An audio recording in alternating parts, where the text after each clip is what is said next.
Hi, Facebook friends. Good morning.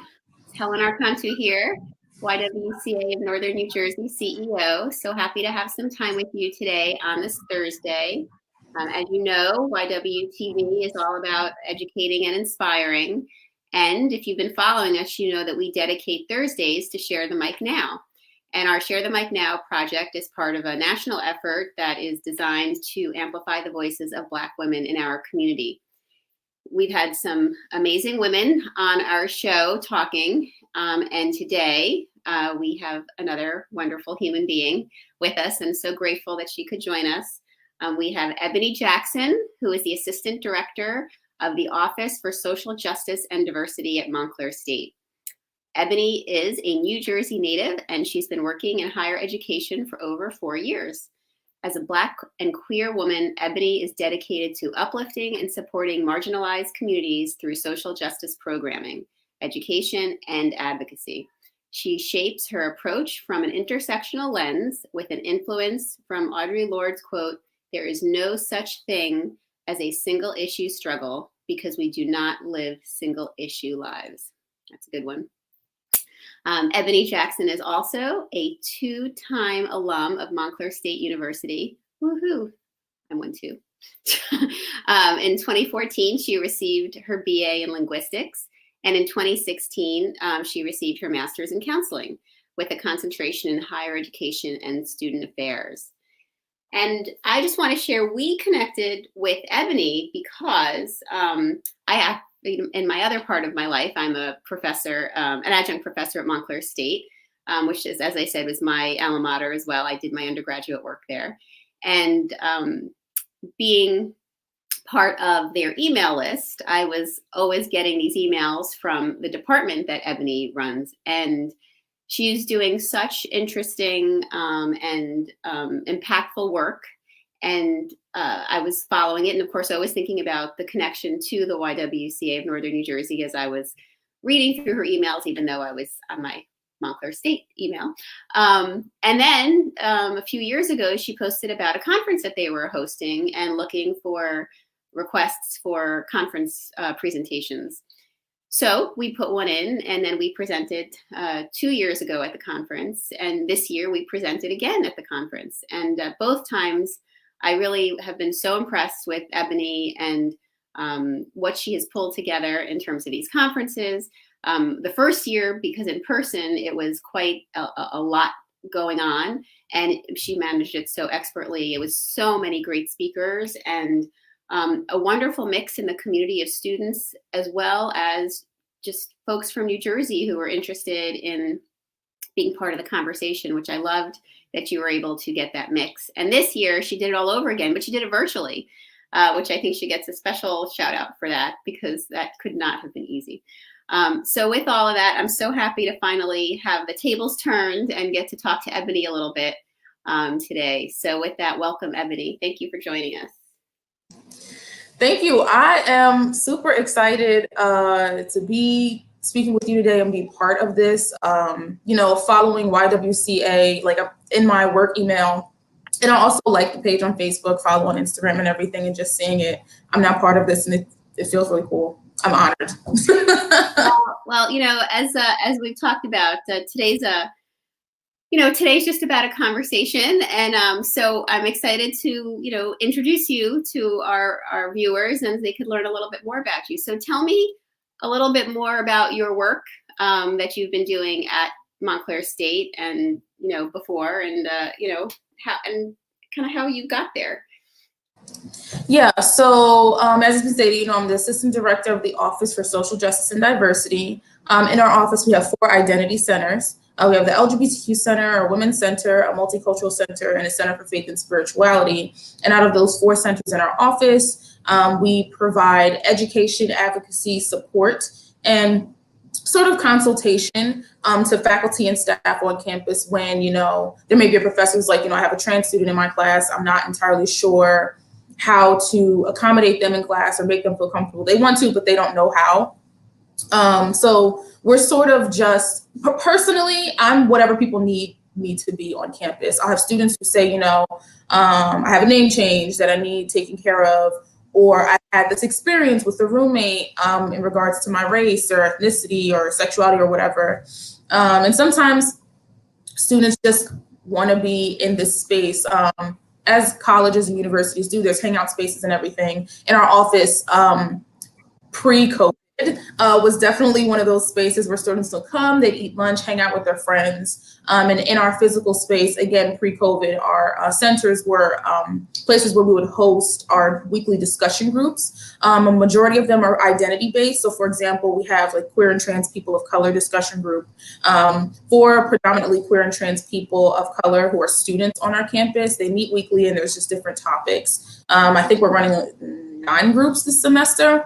It alters depending on which students we have as our volunteers, our OSJD ambassadors. We have peer facilitators that run those groups, whoever is running that group, and we require our peer facilitators to identify with the group, whether it's an identity or at one point we had an LGBTQ athletes group. So it would really be helpful if we had a peer facilitator who held those identities and had that experience. We also held workshops and trainings, which are probably the most popular or most well-known of initiatives from our office. I've been able to move those online virtually, whether they're conducted live in this sort of format, or I recorded about 5 or 6 of our most requested workshops, or more general foundational education in terms of social justice and identity. And our students also facilitate some of those. I facilitate them as well. We do a lot here. So that's what we do in our office. My job, I wear a lot of hats, especially right now. Our director moved on to, bigger and better things, and due to COVID, hiring's been a little more difficult. So it's been myself and my program associate running the office with my 2 graduate coordinators. We've been holding it together. I mean, the semester's almost ending and we've gotten through it.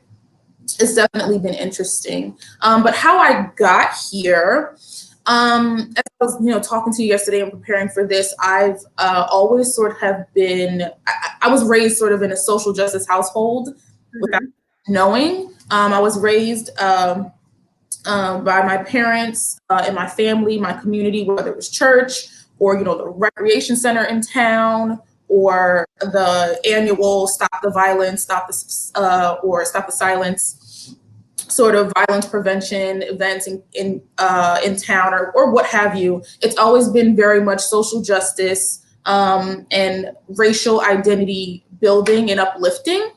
My town that I grew up in my area is predominantly Black and brown.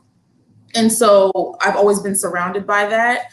And in my household, my dad and my mom were very much, you're Black and be proud of that. It's beautiful. It's wonderful. Here's your history. Just in Thanksgiving, I was with my father and I was just looking at the bookshelf that's been there forever with all the books, and it continues to, build upon the library, essentially. There's I remember this big, thick encyclopedia called Africana, like the ISIS papers in there, all types of history and anthologies and all kinds of stuff. And then there were sort of celebratory stories of Black, like the Black little boy in this kind of story, or the Addie series with, what is that? What are they called? I don't know, the dolls. I had all of the Addie series books, and I had the Addie doll and everything. So it's just been very much interwoven into my existence. Mm-hmm. So I always knew that I would end up doing this work in some facet. I never thought I'd be working at a college or university. But how I got to this area specifically, it was by happenstance. I know you said I had my bachelor's in linguistics.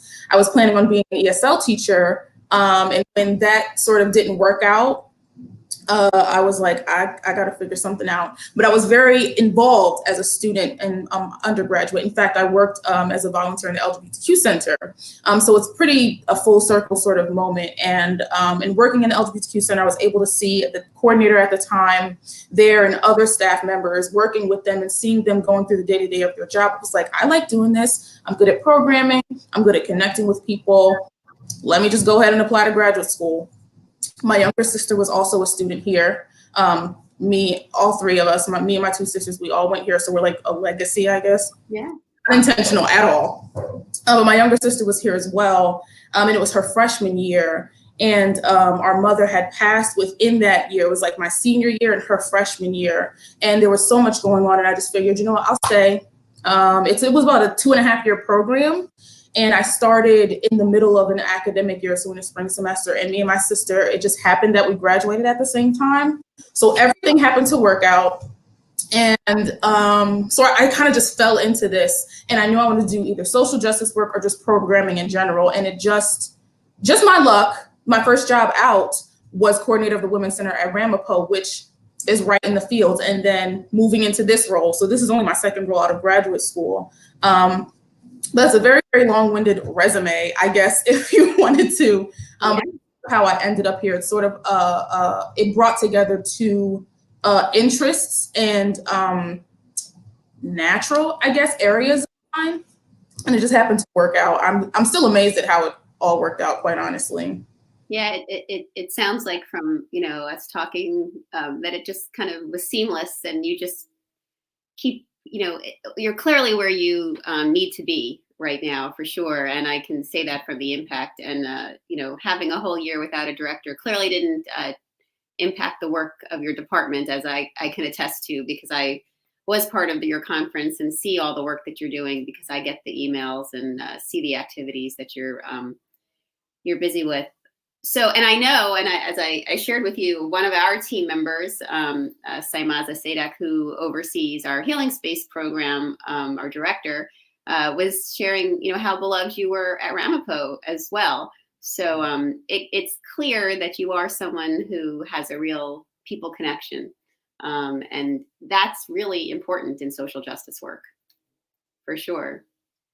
Yeah, it really is. And I'm, again, amazed at that, because I shared with you yesterday, I'm 100% an introvert cosplaying as an extrovert, or I guess I've learned to be an ambivert. And just the impact that I've had on people, it's astounding, because I'm kind of, I'm literally doing my job, and just making sure that my students are taken care of and they're okay, and also that they're being developed. That's the experience that I had coming up and working in the LGBTQ center under the coordinator at the time, Brian Edwards. I credit him so much for helping me steer into the path that I am now professionally, because he was essentially like my first example of what this looks like. And so watching him work and everything, I'm sorry, hold on.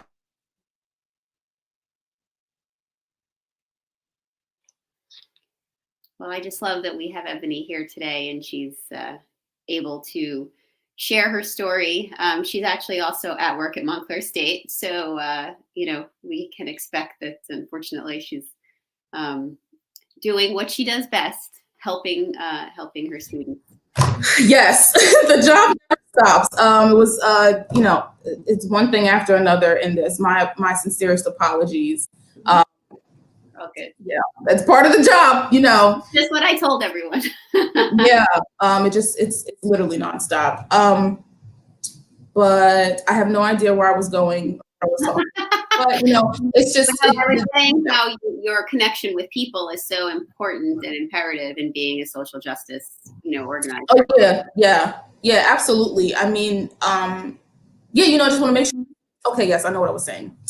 So being developed by Brian, and in my student development, my social justice development and everything, all these people that I've had in my life to bring me to this point now have really been the example set for me for how to do that for who's coming after me, whether students are actually coming directly into the field that I'm going into, or going into accounting, which I would not do.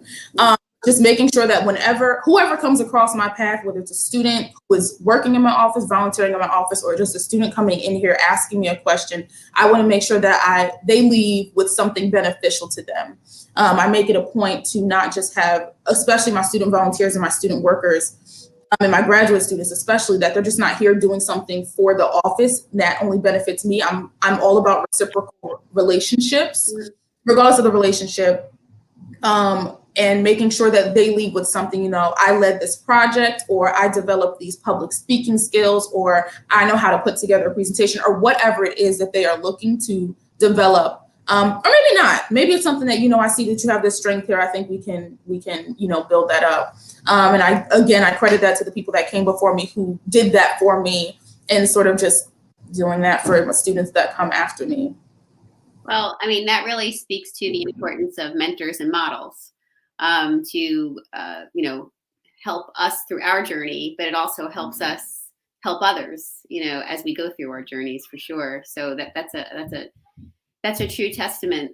So when we think about, there's so many things I want to follow up on from what you said, but, when we think about, Black and brown communities and mentors and models, um, you know, what are your thoughts about that? I mean, how do we help create more mentors and models to be able to bring Black and brown community into leadership? Yeah, I mean, I never saw myself as a mentor model. I mean, I don't take myself seriously. I don't take myself for a joke, but I don't take myself super seriously. So I never expected. I had students like, "Oh, will you be my mentor?" And I'm like, "You want me to be your mentor? Sure, why not? That's fine. Would love to." But I think it takes a village sort of approach where it may not be, again, a super official, like, I would like you to be my mentor, or I see you as a role model sort of thing, but it's just seeing the people in our communities for the value that they bring to our communities. Everyone thinks that someone has to be in a position or have a job or a politician or making a lot of money or something like that to be a mentor or a role model. And I don't think that's the case. I do think clearly they would be people that could be role models or mentors for folks, but I just think people who are, being authentic, being authentic and just carving that path for someone, and a lot of the time people don't even know that they're again, like I said, I have no idea that I'm doing this for other people until it's said to me or it's brought to my attention. Again, like I said, it's nonstop. I just keep it moving. But I think in Black and brown communities, we really just need to see the value in everyone, and who are not like, the people who are running the barbershop, like that is, that's such a community hub, like barbershops and hair salons, nail salons. Those are pinnacle places where everyone in the community, hey girl, I haven't seen you in a long time. How's the family? Da da da da. Whoever's working in there, whoever's coming in there, like those are hubs of the heartbeat of our community. And those places, our recreation center, the person who's coming in as soon as the rec center opens to work on their jump shot, or maybe they're just looking for a place to do their homework before they go to school or something, like those people are role models and can be mentors for people too. So I think it's looking at and understanding the value that everyone has in our communities, in our villages, in our extended families, sort of. Everybody's somebody's cousin or aunt, but not by blood. It's like they're all play cousins and everything. And I found role models and mentors unofficially, and they don't know that they're my role models and mentors in that way. People who are just in the community, just doing their thing and being themselves. And I just find that to be most valuable. And it just opens so many doors and opportunities for folks when you just allow them to be, and they're allowed to be, and everyone's allowed to celebrate everybody just being. Mm-hmm. I love that. And I love, you definitely help put a spotlight on the importance of, in all the evolution that we do as a society, but not losing sight of the importance of places like recreation centers and barbershops and, hair salons, because, they are places where people are held, can go to for stress relief, can go to build themselves up, emotionally, and have a space, where they can, they can get stronger emotionally, even though there's something else, that's happening there, like basketball or your hair getting done, or so that's very powerful. So, it strikes me that you have this job that obviously is focused on social justice work. And this was a year where, the civil unrest in our country, and when I say year, you and I, because we work in higher ed, think about a year as a school year, not necessarily as a calendar year. But this has really been a year of civil unrest being, in an all-time high. And on top of that, you're doing this really important work remotely, for this time as well. Can you speak to us a little bit about, what it's been like to be in your role now, and also how you manage still, being engaged and, being connected with your community around your work with this virtual world that we're living in right now? Yeah, it's definitely been interesting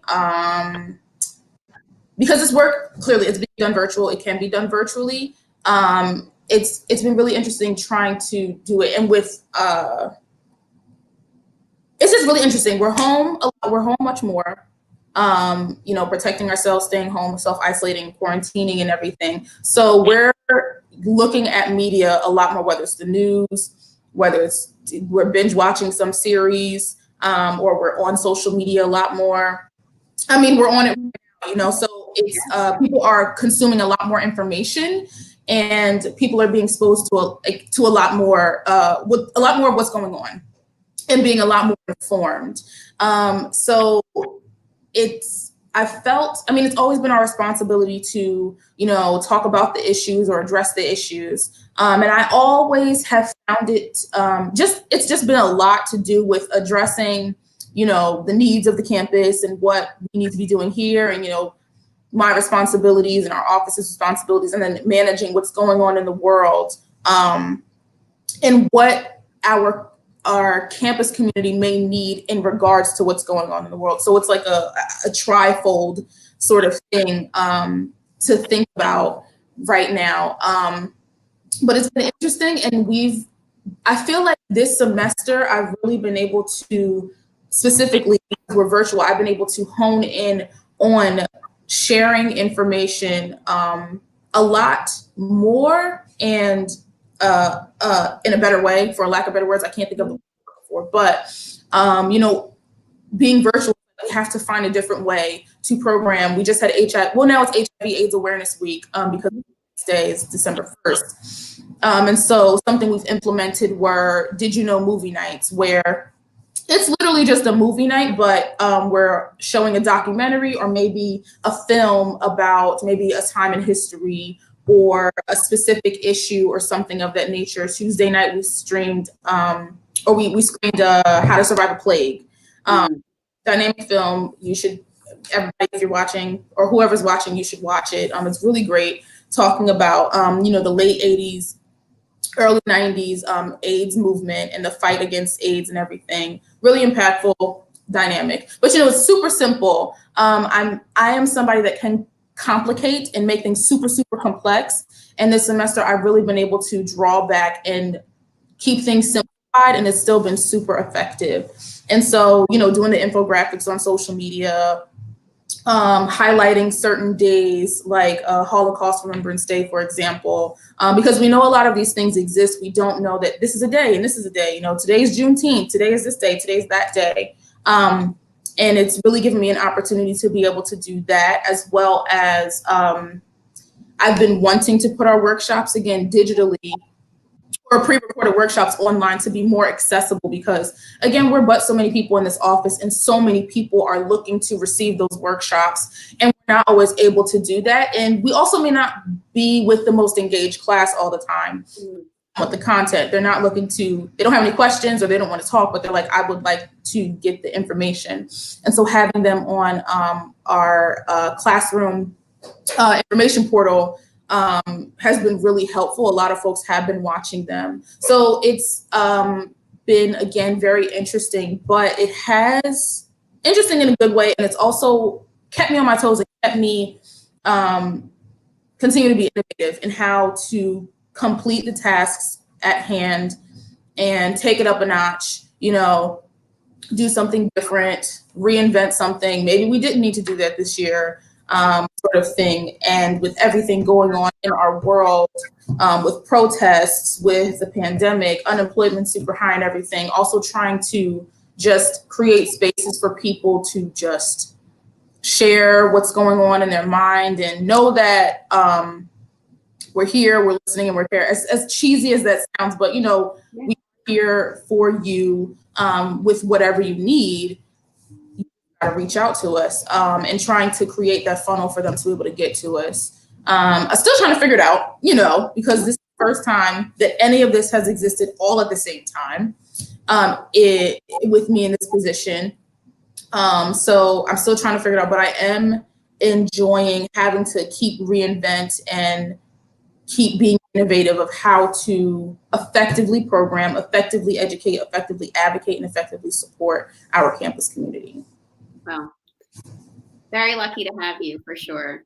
So as we close out, I'm just thinking, for you as a person, how have you coped through this time? Between, the COVID anxiety and the civil unrest and your work being so entrenched in social justice, which we know can be really is obviously very important, but is also there's a personal cost of what you have to give of yourself to keep keep those movements and that impact going. How do you manage to be able to keep yourself sane through all of these things? Yeah, so for especially being a new professional in the beginning of my career, it was really difficult for me to separate work and my life, because work is kind of my life. I have these identities in which I'm talking about at work, and then I'm experiencing some things in and out of work, grocery store or online or whatever, whether it's directly happening to me or just in general. Like if a Black woman's being harassed, I'm not the Black woman being harassed, but a Black woman's being harassed, and that affects me. So I've had to learn how to separate work from my life and create a space between work and identity in my life for fun, which is so strange to say, like, who doesn't have fun or who doesn't want to have fun? But I wasn't having the fun, as much fun as I wanted to, or the fun that I needed to be having. And like I was talking about yesterday when we were preparing for this, joining the adult world, I got bills, I have to set these alarms, and I got to take these supplements, and all. I got to work out more, and I got to stretch in the morning because the back isn't the same as it was 10. It's like entering that world, and also realizing after so many years, I'm a rule follower. I do not like getting in trouble, so I always did what I was supposed to do, and whatever these arbitrary rules are, because there are no real rules. Like what you eat for breakfast or how long you have to work out. There are no real rules. There's just suggestions, and you can take them or leave them. And so I realized that at some point in my new adult life, and I started, I was like, I love cartoons. I watch nothing but cartoons and the Great British Baking Show. And I'm like, I love cartoons. I'm going to watch cartoons. I'm obsessed with them. I want to play video games again. I used to love video games. I like nerd stuff, I love social media. And so it's just like really letting myself enjoy these things without feeling guilty or without feeling like I'm being childish or anything. Because that's just robbing myself of joy and robbing myself of fun fulfillment, if you will. And so just really diving into that whenever I can. And sometimes overindulging and then not feeling guilty about the overindulging. So it's a lot of work. Again, I can overcomplicate things and make things super complex. But that's sort of how I have been doing it. The world's going to keep going, and I can't let myself get so beat down and wrapped up in all of the bad stuff that's going on. I need to be aware, I need to recognize, and I need to be involved, but I can't be consumed, because this is all I got. I am all I have. Once I'm gone, once it's gone, that's it. And I wouldn't want to, I don't know how everybody feels, but I don't think we just die and we're in the ground, or I don't know about heaven or hell or anything, but I believe my spirit will continue. Maybe I'm reincarnated, I don't know, but I don't want my spirit to look back and feel I robbed myself of joy and opportunities, that I could have had. So, like I was saying yesterday, I'm starting to look into freelance social media management. I'm looking into streaming video games. I watch a lot of people play video games on YouTube, making my own YouTube videos if I want to. And and I'm really trying to get into the mindset of, I just want to do it because I want to do it. And there doesn't have to be any outcome out of it. There's a lot of folks coming up as entrepreneurs, which is a beautiful and amazing thing. Mm-hmm. And I may want to, I may not. I mean, the social media management thing that essentially would be that. But, if I want to stream video games, I just want to do it because it looks fun, not because I'm looking to become famous or I'm looking to make a whole bunch of money out of it. It looks fun. I want to have fun, and I'm going to do the fun thing. Yeah.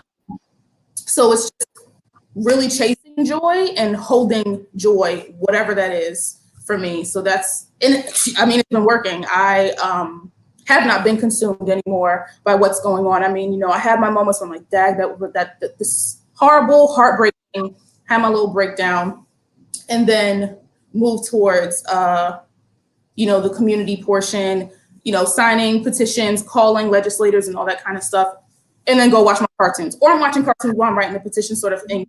Still trying to balance it out, but really intentionally making space for fun and joy. Wow. That's great advice that we can all take for sure. That making space for joy needs to be at the top of our list for sure. Especially this year, my goodness. For sure. Ebony, thank you so much for being with us today and sharing so much about yourself and your work and your journey.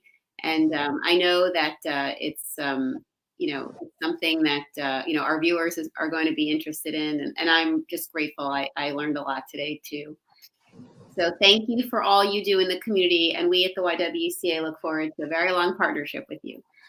Absolutely, thank you so much for having me. Of course, I'm honored and flattered, and I had a great time. Thank you so much. Great. And to our viewers, we're so happy that you could join us today and be part of this discussion. We encourage you to share it with people in your life that you think would benefit from this discussion, whether you share it with them individually or if you post it on your page. It's a great opportunity to share the mic yourself. Few reminders for you. December 5th, which is Saturdays with Sandy, our career shift, our next chapter group for women that are either trying to get back into the workforce because they've been laid off and haven't been working, or trying to move to a better position. We encourage them to join a free online Zoom. The focus will be career shifts and pivot from 9:30 to 10:30 in the morning. Hannah Darwish, HR business partner of Signature Aviation, will be talking about how to not let fear hold you back from new opportunities and how to translate your existing skills into other industries. So I look forward to that, and I hope anyone who's job seeking, whether it's you or someone you know, please share with them to join our next chapter group. Also, on December 2nd, which was yesterday, to January 27th, our SAS girls, which are serious about STEM, ages 9 to 14, will be meeting. And the group started. They already, had a great turnout. But other girls are welcome to join from Bergen, Essex, Hudson, Morris, and Passaic counties. It's free. It's powered by Google, or I should say funded by Google, but I like to say powered. And we do hope that the young women in your life, that you get them engaged. And if this discussion today did not motivate you enough, you really should sign up for our 21-day Racial Equity and Social Justice Challenge. Ebony's shaking her head. Ebony, you've done it, right? Yes, I did. It's great. Do it. Go sign up. It's fantastic. And it's easy. It is easy. You get an email 21 days straight with some kind of article, a podcast, a video, something for you to learn more about race, power, and privilege, and hopefully send you on a little bit of an introspective journey to be able to join us, Ebony, myself, and all the other wonderful people in the circle of social justice. And we need to all be working together. So please sign up for the challenge. And if you enjoy what you see on YWTV, We encourage you to support our program. You can do that by donating today at YWCA Northern New Jersey .org /donate at our website, or you can text equality to 707070. So we appreciate your support. We appreciate you watching, and we hope you have a great day. Thank you so much. Be well. And Ebony, thank you so much for all